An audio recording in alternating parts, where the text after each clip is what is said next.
4. The Eye of the Storm. What do we mean by self? At every moment of our lives there is something going on, some experience. We see, hear, smell, taste, touch, think. We can be pleased, angry, afraid, tired, perplexed, interested, agonizingly self-conscious, or absorbed in a pursuit. I can feel that I am being overwhelmed by my own emotions, that I have great reward and praised by another, that I am destroyed by a loss. What is this self, this ego center, that appears and disappears, that seems so constant yet so fragile, so familiar and yet so elusive? We are caught in a contradiction. On the one hand, even a cursory attention to the experience shows that our experience our experience is always changing, and furthermore it is always dependent on a particular situation. To be human, indeed, to be living, is always to be in a situation, a context, a world. We have no experience of anything that is permanent and independent of these situations. Yet most of us are convinced of our identities. We have a personality, memories and recollections, and plans and anticipations, which seem to come together in a coherent point of view, a center from which we survey the world, the ground on which we stand.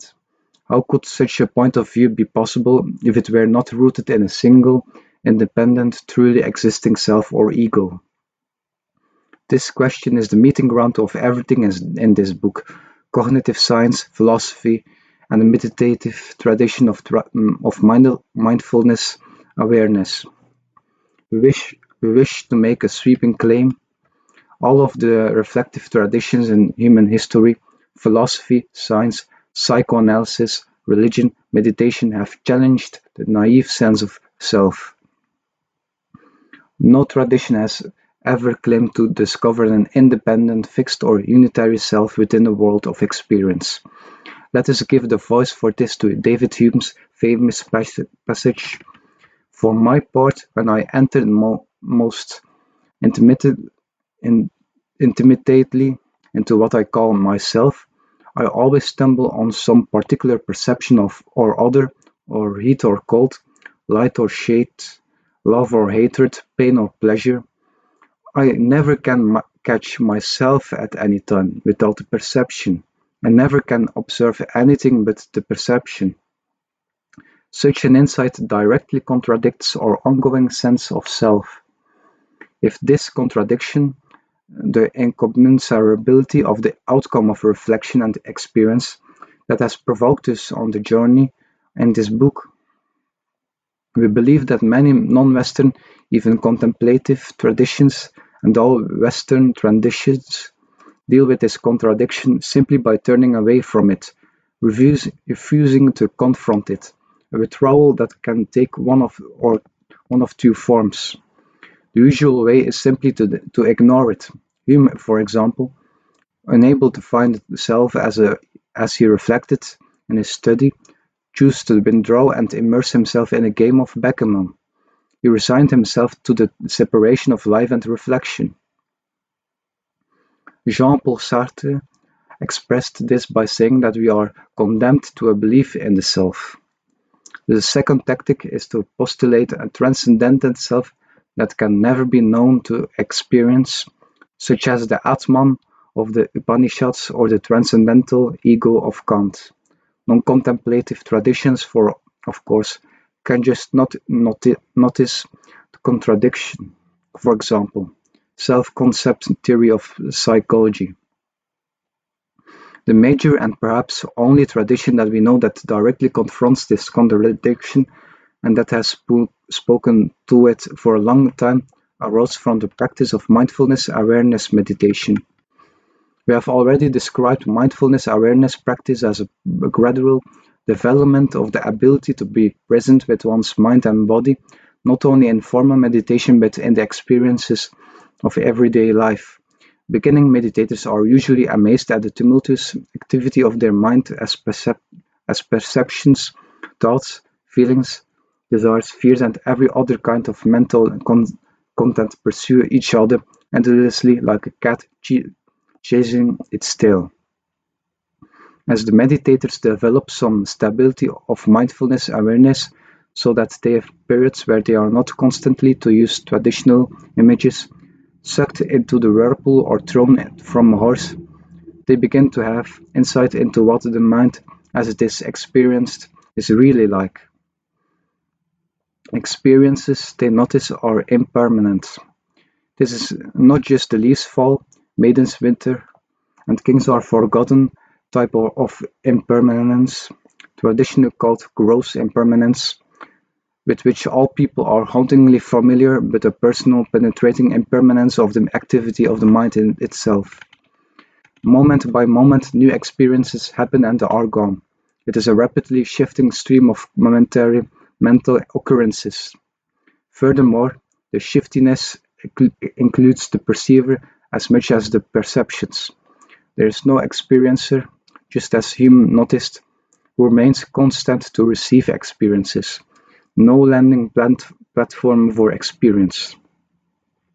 This actual experience, sense of no one home, is called selflessness or egolessness. Moment by moment, the meditator also sees the mind pulling away from its sense of impermanence and lack of self, sees it grasping experiences as though they were permanent, commenting on experiences as though they were a constant perceiver to comment, seeking any mental entertainment that will disrupt mindfulness, and restlessly fleeing to the next preoccupation, all with a sense of constant struggle. This undercurrent of restlessness, grasping, anxiety, and unsatisfactoriness that pervades experience is called dukkha, usually translated as suffering. Suffering arises quite naturally and then grows as the mind seeks to avoid its natural grounding in impermanence and lack of self. The tension between the ongoing sense of self in ordinary experience and the failure to find that self in reflection is of central importance in Buddhism. The origin of human suffering is just this tendency to grasp onto and build a sense of self, an ego where there is no. As meditators catch glimpses of impermanence, selflessness, and suffering, known as the three marks of existence, and some inkling that the pervasiveness of suffering, known as the First Noble Truth, may have its origins in their own self-grasping, known as the Second Noble Truth, they may develop some real motivation and urgency to persevere in their investigation of mind. They try to develop a strong and stable insight and inquisitiveness into the moment-to-moment arising of mind. They are encouraged to investigate how does this moment arise? What are its conditions? What is the nature of my reactivity to it? Where does the experience of I occur?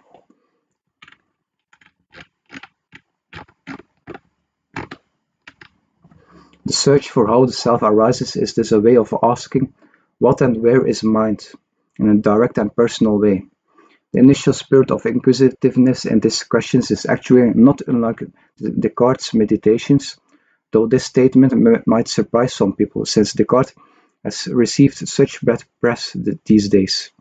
Descartes' initial decision to rely not on the word of the church fathers, but rather on what his own mind could discern in reflection, obviously partakes of the spirit of self-reliant investigation, as this phenomenology. Descartes, however, stopped short. His famous "I think, I am" simply leaves untouched the nature of the I that thinks. True, Descartes did infer that the I is fundamentally a thinking thing, but here he went too far. The only uncertainty that the I am carries is that of being a thought. If Descartes had been fully rigorous, mindful, and attentive, he would not have jumped to the conclusion that I am a thinking thing, res cogitans. Rather, he would have kept his attention on the very process of mind itself. In mindfulness awareness practice, the awareness of thinking, emotions, and bodily sensation becomes quite pronounced in the basic restlessness that we normally experience. To penetrate that experience, to discern what it is and how it arises, some types of mindfulness meditations direct the meditator to attend to experience as precisely and dispassionately as possible. It is only through a pragmatic, open-ended reflection that we can examine systematically and directly this restlessness that we usually ignore. As the contents of experience arise, discursive thoughts, emotional tonalities, bodily sensations, the meditator is attentive not by becoming concerned with the contents of the thoughts or with the sense of I thinking, but rather by simply noting thinking and directing his attention to the never-ceasing process of this experience. Just as the mindfulness meditator is amazed to discover how mindless he is in daily life, so the first insights of the meditator who begins to question the self are normally not egolessness, but the discovery of total egomania. Constantly one thinks, feels and acts, as though one had a self to protect and preserve. The slightest encroachment on the self's territory, a splinter in the finger, a noisy neighbor, arouses fear and anger.